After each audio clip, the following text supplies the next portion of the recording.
Guys പുറത്തിറങ്ങാൻ വയ്യ, ഭയങ്കര മഴ. അതുകൊണ്ട് നമുക്ക് വീട്ടിൽ കുറച്ച് ഏത്തക്കാപ്പൊക്കെ ഉണ്ടാക്കാമെന്ന് വിചാരിച്ചു. അപ്പം ഞാൻ ഒരു ബൗളിൽ കുറച്ച് മൈദാ മാവും അതിൻ്റെ കൂടെ കുറച്ച് അരിപ്പൊടിയും അതിൻ്റെ കൂടെ ഒരു ശകലം മഞ്ഞൾപ്പൊടിയും 2 ഏലക്കായും കുറച്ച് സോഡാപ്പൊടി കുറച്ച് ഉപ്പ് കുറച്ച് പഞ്ചസാര അതിൻ്റെ കൂട്ടത്തിൽ ഇതിന് വേണ്ടിയിട്ട് ഞാൻ ഇച്ചിരി ജീരകവും കൂടെ ഇട്ടേക്കുന്നത്. എന്നിട്ട് നമുക്ക് ഇച്ചിരി വെള്ളം ഒഴിച്ചൊന്ന് മിക്സ് ചെയ്തെടുക്കണം. ഒരു ലൂസ് പരുവാക്കി എടുക്കണം. അല്ലാതെ വെള്ളം ഒഴിച്ച് അങ്ങ് കുഴച്ച് അങ്ങ് കുളമാക്കി കളയരുത്. ശകലം വെള്ളം ഒഴിച്ച് ഒന്ന് ലൂസാക്കിയ പരുവത്തിലാക്കി എടുക്കണം. ഇനി നമുക്കത് ഏത്തയ്ക്ക അരിഞ്ഞ് വെച്ചേക്കാം, അല്ലെങ്കിൽ പിന്നെ ആകെ ബുദ്ധിമുട്ടാവും.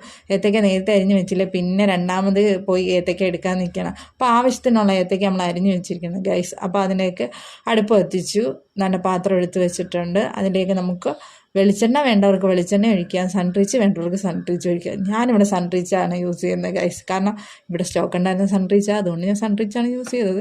അപ്പോൾ അതുകൊണ്ട് ഗൈസ് അങ്ങനെ നമ്മുടെ ഏത്തക്കാപ്പൊക്കെ മാവി മുക്കിയിട്ടിട്ടുണ്ട്.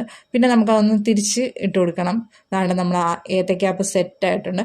പിന്നെ ഇനി ചായ ഇട്ട് അങ്ങോട്ട് കഴിച്ചാൽ മതി ഗൈസ്. അപ്പോൾ ഇത്രയുള്ള വീഡിയോ.